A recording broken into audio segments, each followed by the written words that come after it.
right. Thanks for coming. Thanks for inviting me. This is actually not just about funding. This is sort of, it turns out that there are 3 books that I have. One is almost ready. About 3. Press the back button and move to your left. There you go. It's afraid you're going to get lasered. Right. Oh. It has a laser. Yeah, might need to do it from the side. It says that you have a saying that says, do not look into the laser with your review, but So, okay. So, anyway, 3 books, which I'll mention in a moment. So, I'm imagining that there are a lot of people who just say, let's just get rid of schools. But let's assume for a minute that we're going to have schools. We're going to have a public school system. And we would like to have a reasonably functional public school system, one that we can actually depend on to do things. And I believe there are 3 things that we need to absolutely stop doing and stop doing as soon as possible. And the first one is we need to stop thinking that fairness is about money. So I think a lot of you know that Andrew Volinsky and his friends have been traveling around the state for years now, probably 5 years, trying to convince everybody that funding is about, or fairness is about money. We got to stop that. We need to stop using what I call the pay and pray model of financing to fund schools, and I'll talk about that. And we need to stop stuffing so many boxes under the umbrella labeled school, and I'll talk about all of these things. Can everybody move out here with it? Am I loud enough? Yeah, this is pretty good. All right. So we can flip that. People don't like to be told to. Yeah. Okay. Nobody likes to just be told don't do this, so we can rephrase this positively. Things that we need to start doing. The flip sides of those, and the first one is we need to make fairness, the idea of fairness, which is so compelling and so emotional for so many people. We need to make it about what is learned, and not as what is not what is taxed, what is spent. We need to start using the standard commerce model, the standard model of commerce to pay for learning rather than instruction. And we need to start limiting schools to what's mandatory and offloading everything else to someplace else. So, technology. So like I said, each of these ideas is actually the basis for one of these books. The third one over here is going to be published imminently. But I'm going to talk about all 3 of the ideas, and then I'm going to tie them together at the end. So, first, fairness. So, who hasn't seen these? So, there are, as I said, Andrew Volinsky and other people have tried to make fairness about money, and the problem is, it can't be about money. And there are some reasons, some really good reasons for that. The first reason is, the amount of money that we spend makes absolutely no difference, okay? So there are 3 graphs here that I think everybody needs to see because I think you can't unsee them. The first one, top left, is a graph put together by the Cato Institute, Andrew Coulson. And it uses the government's figures for spending and the government's figures for testing using the NAEP, the National Assessment of Educational Progress, which is a test put together by the education establishment to say, here's how you'll know what kind of job we're doing. And that shows you what kind of job they're doing. So the spending is adjusted for inflation, so there's no tricky monetary effects going on there. And what it shows is over about half a century, we've tripled per student spending, and achievement has just flatlined, either gone down or stayed the same. And over time, if you look at that more finely, what you see is sort of what I call the NAEP tide, which is you'll see some improvements and everybody goes, this is great, and then some, it'll go down a little, and people, we got to spend more money, and then it goes up a little, but it is like a tide. So the second graph right here is a particular NAEP test for a particular year. I believe it's 4th grade reading, but all the tests look about the same. No matter what test you look at, you get this picture. And what the picture tells you is we're looking at how much they spend per student, and in this particular year, this particular test, states were spending between $7,000 and $24,000 per student. Okay, wild difference. 700. 7,000. 7,000. 7,000. You just said 7. Sorry, 7,000, 24,000 per student. And you can see basically no significant difference really between these. Now they will sometimes blow this up using the old, assuming people don't actually understand algebra or math, and they'll blow it up and it looks like there's some differences, but there's no real difference. So what's really interesting about this is this red line, and again, this happens on every one you look at. The red line is what would be considered the absolute minimum passing score for this test. So all states are failing.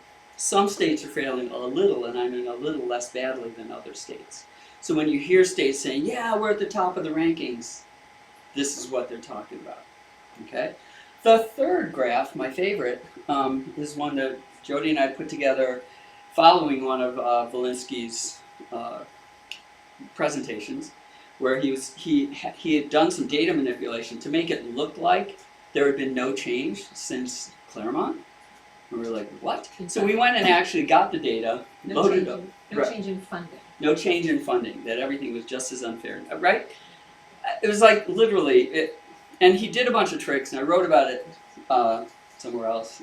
It's fascinating, but what this is showing you, again, all this is adjusted for inflation. What this is showing you is the blue line is all the districts in New Hampshire and what they were spending per student before Claremont. And the other line is what they're spending after Claremont. Okay? Again, adjusted for inflation. These are directly comparable. This is not an artifact of it being later. This is an artifact of it being more. And so what's interesting is you can draw a similar line to this, okay, which would actually tell you that every district, with the exception of Waterville Valley, which is an anomaly, every district is spending more than any district was before. In terms of spending, every district in New Hampshire is spending like a rich district, and yet no change in achievement, okay? So basically money doesn't matter. If you just keep doing the same thing with the money, you could spend half the money, you could spend twice as much, you spend all the money there is, and we would expect to just keep seeing the same thing. So there's a joke I really like. There's a cop walking down the street, and he sees a guy crawling around in a parking lot under a lamppost, and he's like, what are you doing? He's like, well, I lost my keys, I'm looking for them. So the cop goes, well, I'll help you. So they start looking, and they look, and they look, and finally the cop's like, are you sure you lost your keys here? Because we're not seeing them. He's like, oh, I didn't lose them here, I lost them over in the park. And the cop says, well, why are you looking for them here? And he says, well, the light's better here. Okay? And so, usually what I will tell people is, if you take away nothing else from anything you ever hear me say, it should be this, that money is the lamppost of education, right? If we are talking about money, if you were in a conversation about money and you were talking about tax rates, or you're talking about who we're going to take money from, who we're going to give it to, how it should be split up, if you are basically using numbers, you've lost, okay? It means you're in the parking lot, and you need to get out of the parking lot and get over to the park, where you start talking about things like, how is it that we could put a kid in a school for 12 years and he doesn't learn to read? What's going on there, right? It's not a money thing, it's something else. And we will never have that discussion until we stop having the discussion about money. All right. So the third problem in making this about money is no matter how much we spend or who we spend it on or what kind of curricula or what we do with it in the current model, anything we do will be unfair to students and to taxpayers. And so this is sort of a picture that I think summarizes the whole thing that's wrong. So what we have is, our model is we stick a kid in at age 5 or 6 and we let him go until age 18, and whatever happens, happens. And so some kids start out doing pretty well already because of their parents. They get to a point where they actually have an adequate education by any reasonable definition that you could create, but they're stuck there for some number of years, 2 years, 5 years, 6 years, and we have to find something for them to do. So we keep them busy with things like band and drama and sports. We let them take AP courses. We give them all this stuff that no taxpayer should be paying for, because it is beyond the adequate education that the Supreme Court has decided that we're responsible for. And this blue triangle represents all the things that this student isn't learning. So he gets to be 18 and he can't read, he can't do math. We give him a diploma and we say good luck. Okay? So this is unfair to taxpayers, this is unfair to students. And it's also unfair to taxpayers because a lot of these students, depending on how big that triangle is, will end up needing public help. They'll need assistance, they will have trouble making money, they won't be able to contribute as much as they could. So this is the current system, and changing the amount of money we spend does nothing at all to change that picture. So my goal is to get people to think about this picture. This is a picture of fairness. Everybody starts where they, and I actually changed it a little, but everybody would start where they start, as old as they are. Maybe some kids go in at 3, maybe some kids go in at 8. You start when you need to, you go until you get to the finish line, and then you leave. And all the resources that would have been in this red triangle can be devoted to getting the other kids up to that level, right? So in sum, you learn that if you're a kid in this system, you learn the same things as everybody else. You start when you're ready, you take as much or as little time as you need, and for the taxpayers, the taxes are only used to pay for public benefit and never for private enrichment. Not for things, they pay for what everybody needs and not for what some people want. And that's the distinction, because it's when you ignore that you get into things that are incredibly unfair. So the second book is Rethinking Funding. And so if you think about all the goods and services that you have, they get better and cheaper every year. The things you buy, your computer, your gun, you all have guns, right?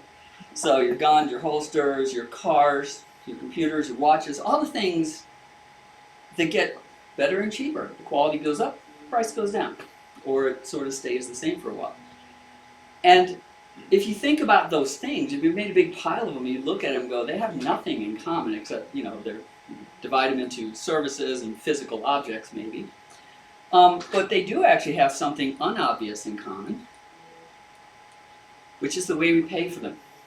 And this is what I call the standard model of commerce, okay? In the standard model of commerce, you specify exactly what you're going to get. I'm going to get this computer and it's going to have this much memory and it's going to have this stuff installed. I'm going to get a car with these features. I'm going to get pants and they'll be made of this and they'll be this size. Whatever it is you're buying, you say, this is what I'm going to get. I'm going to have these tires put on my car. I'm going to have these shingles put on my roof and they will be these shingles, whatever. So you specify what you're going to get and then you get it and then you pay for it, right? And the order is crucial. And there's a fourth part, which is if there's a problem, either it gets fixed or you get your money back.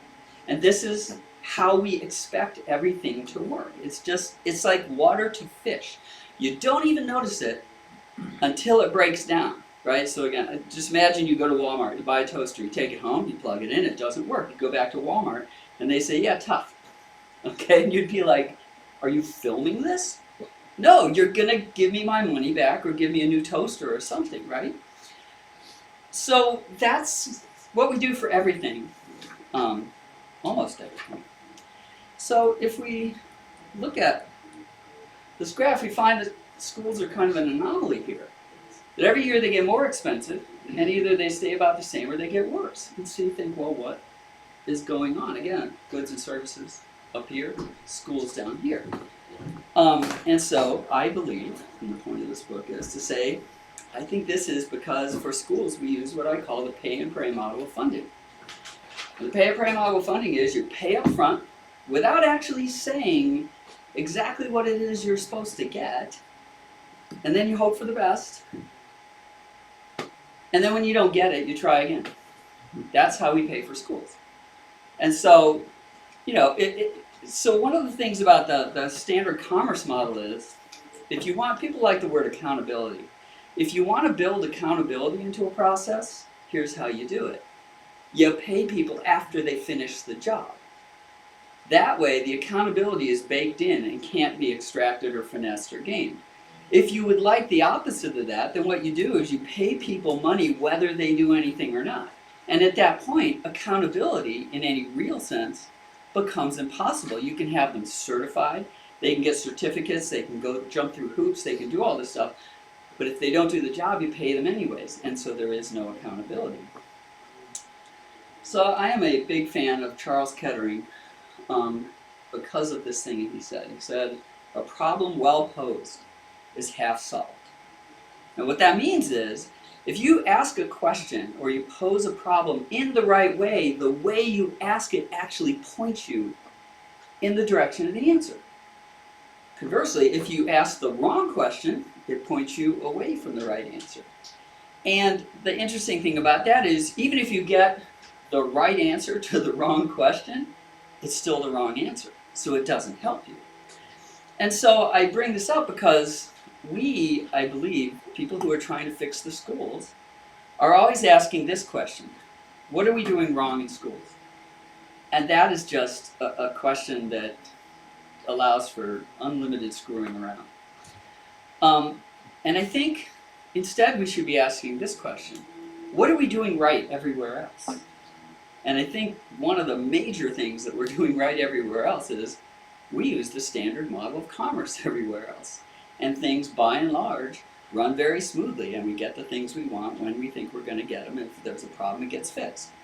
So the point of this particular book is to make the case that until we stop paying up front for promises and good intentions and start paying after the fact for results, anything else that we do to try to fix schools, whether it has to do with money or new curriculum, or we're going to hire more teachers, less teachers, all of those things, I now believe, are meaningless until we change this, because we're going to just keep paying people whether they do anything or not. So the third book is Rethinking Fun in Education. It had to be a third F.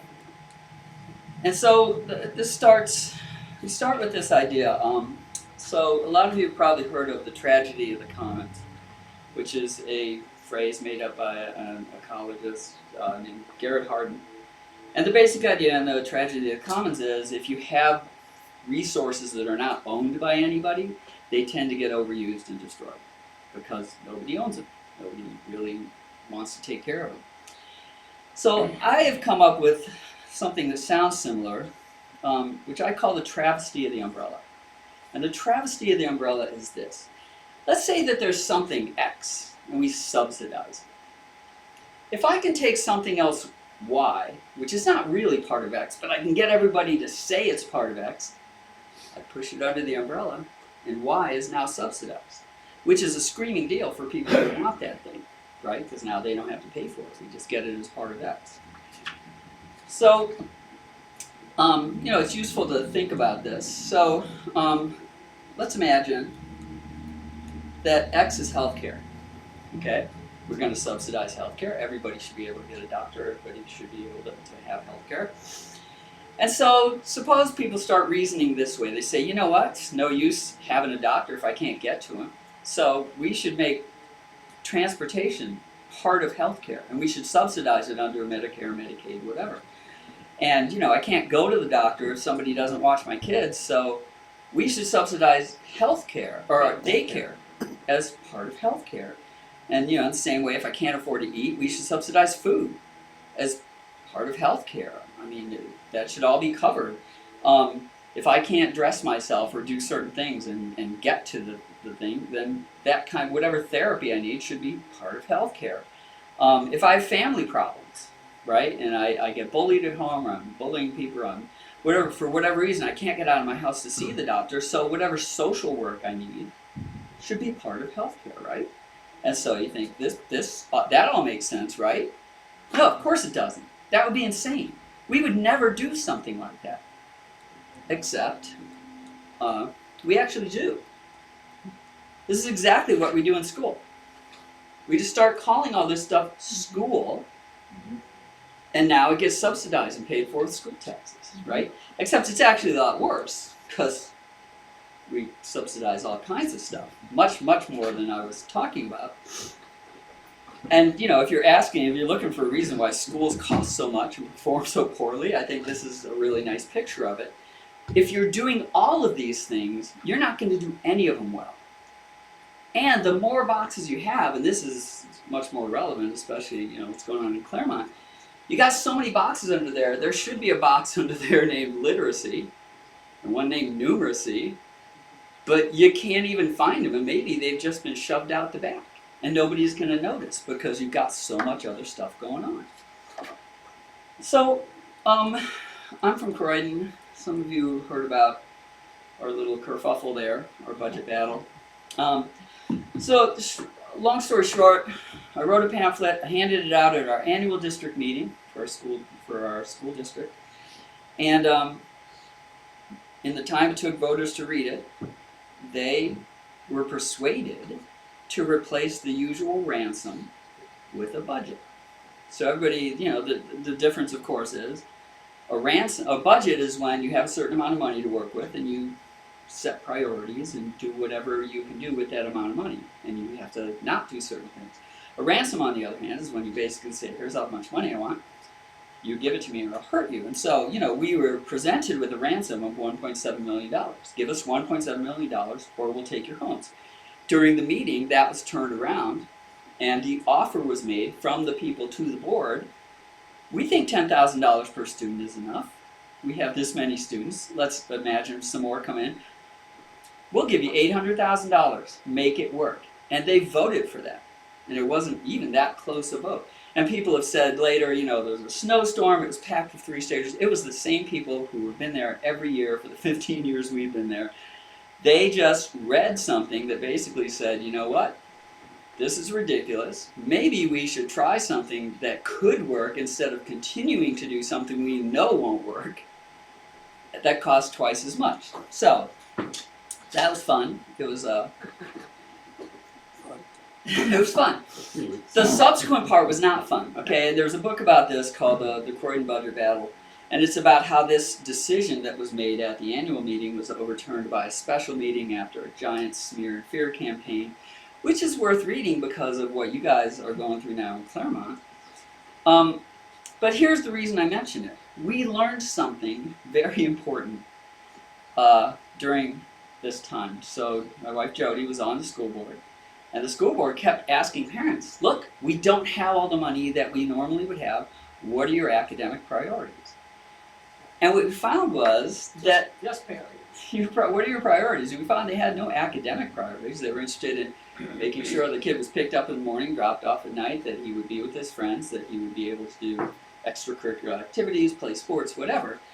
And so finally, at first, we were just incredibly frustrated. And then finally, I don't know when it dawned on me, it was like, here's what they're telling us. They don't want a school. They want a community center. And so this book sort of asks, well, what if we gave them one? How would that work? Okay? So, not that I'm a big fan of the state Supreme Court, but if you take them at their word, they did define adequate education in a pretty reasonable way, right? They said an adequate education is one that provides each educable child with the opportunity to acquire the knowledge and learning necessary to participate intelligently in the American political, economic, and social systems of free government. So what if you took that seriously? Okay? We can have a discussion about educable, which nobody has ever had. That word appears nowhere else in statute or court decisions. We can have a discussion about opportunity, since right now, in the world we live in today, if you have an internet connection and a computer, you have the opportunity to learn anything that anybody's ever known, and you have dozens or hundreds of people lined up to teach it to you for free just for the joy of teaching other people, right? But let's talk about the word necessary, okay? So, if it's necessary to know something in order to participate in a free government, then it had better be mandatory. We shouldn't be letting kids get through school without learning the things that are necessary. And to turn that on its head, you could say, if something isn't mandatory, then it's clearly not necessary, right? So playing a team sport, is that mandatory? No, it's not. Taking AP Calculus? No, it's not. Learning to play an instrument, learning a foreign language? Those are all nice things, but they're not necessary. And we would never make them mandatory. You can just imagine, and this would be fun for people in Claremont, to go in and present an idea like this and say, yeah, we're going to make every kid play a team sport. And you watch some of the parents go, what? No way. We're going to make every kid learn to weld. No, I don't think we're doing that, right? We're going to make every kid learn to read. Okay, there's not going to be a lot of fight about that. And so this is where the sorting hat from Harry Potter, if you haven't seen the movie, every kid who comes to the school, they put a hat on him, and it looks inside his mind, and it decides which of the, not dormitories, houses, which of the houses he's going to be in. You go to Hufflepuff, or you go to Slytherin, or whatever. Okay? So I'm thinking, they have given us this hat. And here's what we do. We look at every specific thing that might be taught in a school. And by a specific thing, I do not mean like technology, where some kids, technology would mean I learned to make a spreadsheet, and for other kids, technology is I learned to build a robot, right? Specific things that people need to do, for example, to be able to look at a statistical result and tell whether it makes any sense. You need to be able to do that. Whether that's in algebra class, statistics class, whether it's in a rhetoric class, it doesn't matter where you learn that thing, what the subject name is. What matters is you better know how to do that, because you're going to be asked to do that as a citizen every time a public policy is based on statistics. So the hat looks at every single thing that we might teach in a school, and it says, you know, if it's like this is a thing that every kid in every school needs to learn, goes in school. And if it's not, it goes somewhere else.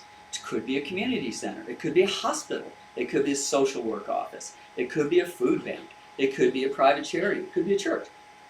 Somewhere else. Okay? So, to sort of sum up, I believe, if we took these three ideas that I've been talking about seriously, right? One, the fairness is about learning, not about spending. That we should pay for learning the way we pay for everything else. And we should use schools for things that everyone needs and use other institutions for things that some people want. If we took those three ideas, they're like the legs on a stool. If you've got all three, you have a chance to actually have a reasonable functioning school system. You might still screw it up, right? There are still things that go wrong, but you need that. And I think that if we don't have all three of those, come on. If we don't have all three of them, then everything we will just keep getting what we've been getting, which is terrible results for too much money. And the problem right now is we have none of those. None of those legs are on that stool, and this is our current situation. I want the crossed eyes.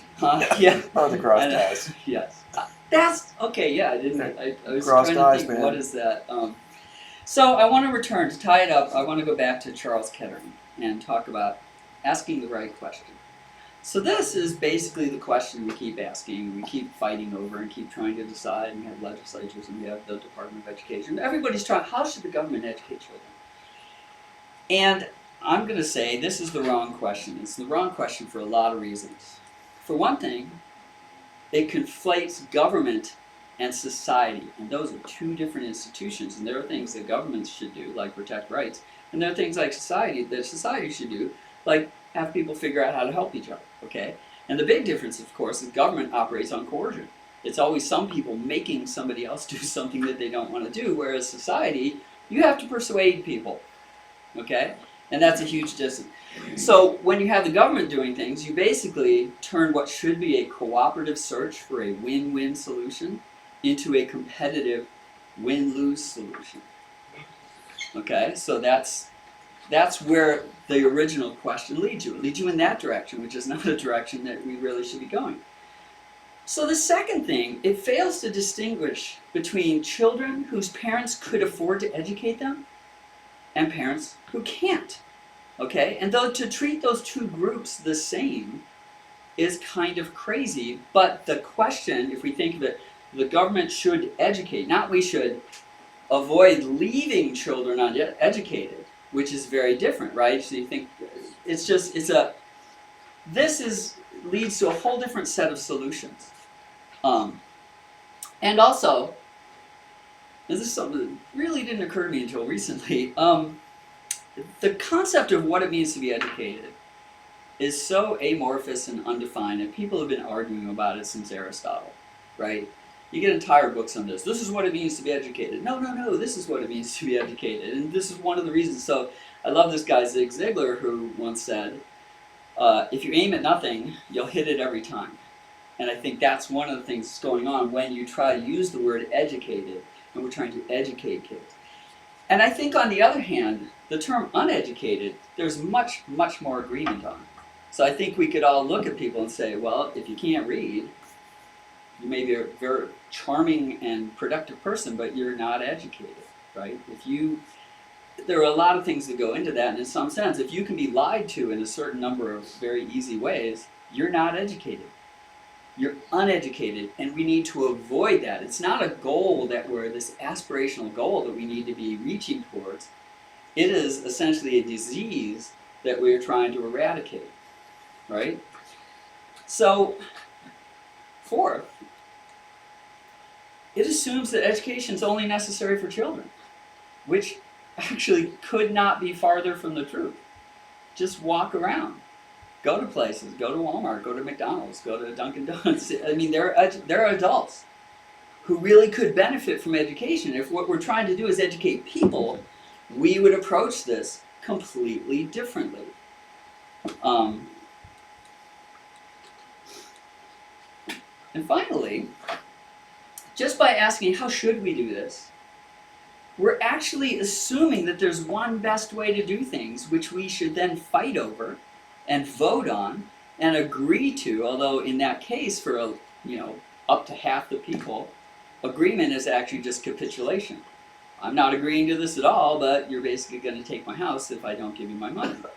So it changes the nature of it. Just by asking what can we do opens up a range of possibilities, whereas what should we do actually forces you to try to find a one-size-fits-all solution. And so I think if we ask the question this way, then this leads us, we are much more likely to make progress towards something that will actually be good for all of us. And so then you might say, well, how can I know that? And we know this because we have done this already. We have asked this about other things where kids are unfed and unclothed and unsheltered and unheated and untreated and unconnected. And we have found many, many ways to do this, to deal with this. And so my question really that I'm asking is, if we have a way of asking that question for all these other things that by and large works, why would we not do it for education? So that's basically what I came to tell you. We do have these 3 books, and if you're a state rep or a state senator, or I don't think any of you are on the executive council, and none of you is the governor right now, right? So, Not yet. but if you are an elected official, or you know an elected official who would like to get these, we will supply them for free. So check with Jody, make sure she has your information. We have some here tonight if you want them.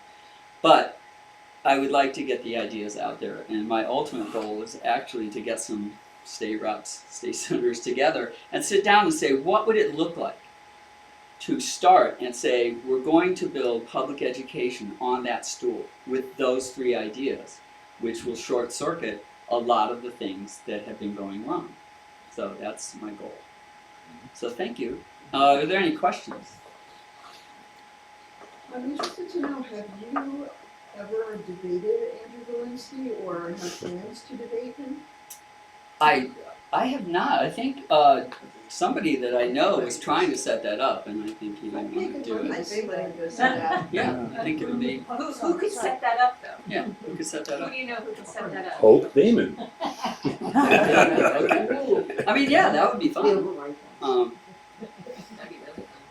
I would love to see that debate. I mean, I can picture it already in my mind, and I think what would happen is somebody would ask a question, he would tap dance around a bunch of stuff, and I'd say, let's go back to first principles. Do we have the power to do this? No, we don't. So it doesn't matter. All the stuff you just said doesn't matter because we can't do it, right? Don't tell them what it's gonna So, look whatever. Anyways, I think it would be, my answers would be fairly short and like, we can't do this. Or, in the case of like, oh, we should do this and this and this. Oh, we're still doing pay and pray because now you're just trying to build a perpetual motion machine.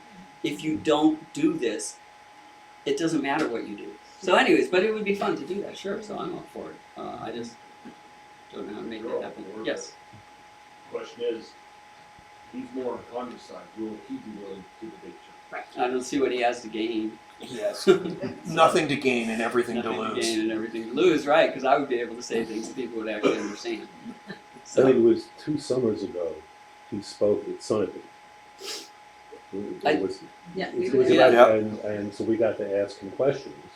And I told him my personal story of, leaving Brooklyn to go to a suburb that had a good school system, right as the state of New Jersey did exactly what he was proposing, which was level the education spending across the state.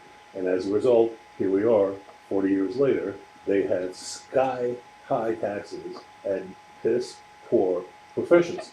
What's to keep the exact same thing happening here in New Hampshire? And if I remember, he said, Bahama, Bahama, Bahama, Bahama, Bahama, or worse than that, in fact. So, yes. So the thing that mystifies me the most, having sat in education committee for 3 years, is why we put up with abysmal numbers for proficiency. And how you can put that on your face is that you're doing your job. And they put it on like we're doing all we can and this is the best we can get. Well, I could do that with my eyes shut. Well, so I will just suggest this. Suppose that we start, what would be the alternative to Amazon? I don't know. We're going to start a business. And the way it'll work is you'll send me money and then I'll decide what to give you for it. So how long would I stay in business? I wouldn't. What if I could send people with guns to your house to make you write those checks? How long would I stay in business? A lot longer. That's right. I think that's all that's going on. And that's why it took me a long time to get this insight into the funding thing. And I wish I remembered how it happened, but it was just like this flash one day. It's like, well, of course. There's a great Dilbert cartoon, right, where Dilbert and Wally are dancing around going, I did nothing and I got paid anyways, and it's like, okay. At one of the crisis meetings in August, standing and speaking in front of the principal and what was left of the administration, a senior said that the reason why the proficiency scores were so low is because the students knew it didn't make a difference, that they would get into whatever college they wanted to And anyway. pass on to the next grade regardless of what they. Well, no, they think that they're going to get into. This was a senior who was convinced that the proficiency would not impact. Oh, when you Her- say senior, high school senior. Yes. I'm Yeah, thinking no, no. 80-year-old. No. This is like 17 years. that's a New England perspective now, isn't it? Oh, you're a native. But Yeah, that's having right. this young woman stand there and say it in front of the principal of Stevens was, it was like out of a Monty Python movie. Fortunately, the assistant superintendent almost had a stroke and explained that no, not only is you might have found some way to game the system, but in general, not only are you hurting yourself, you're hurting everybody else Right. by pulling down the proficiency scores, Yeah. so that people don't want to live here, et cetera, et cetera, et cetera. Yeah. So I guess I put that back and say, what are your options? So here's some crappy test scores, and here's some increasing costs. What are your options? What do you think your options are? And if you are constrained to doing what we did last year, and just tweaking some numbers, you have no options at all. Can you get a refund? I mean, that would be something. What if you could go to the schools and say, you know what, nobody learned anything, give us the money back, okay? We Well, have every other to. test I We have Okay. a full Yeah. agenda, so All right. are there any other questions? I just want to say, this is good perspective, thank you. Because I have another perspective on it, Okay. but and it's the effect of all of this on property. So this whole concept of poor and rich, and I'm blessed, our family's been blessed, we have property on Lake Suffern. Mhm. I have watched my neighborhood be destroyed for tax dollars. Mm-hmm. And shoreline protection, I can tell you, it is out the window. There is nothing. And so every time, and what's happening is the public trust, the public benefit of clean water is now cyanobacteria blooming this way, E. coli here, oh, let's throw more money at it. Instead of saying, wait a minute, we have a buffer zone, we have the technology in place, and it's not technology, it's natural resource. Let's protect it, but we don't. Well, that's not, And- that's the tragedy of the commons, right? Nobody actually owns it. It's us, no, we do own it. Well, Sort of. you own Yeah, it that's as a not group, argument, which now but fights the over thing it. of it is that it's being exploited to pay for Sullivan. Yeah, exactly, yeah, so, So the exploitation is now causing another public problem. yes. All right. All right, thank you. Thank you. Thank you.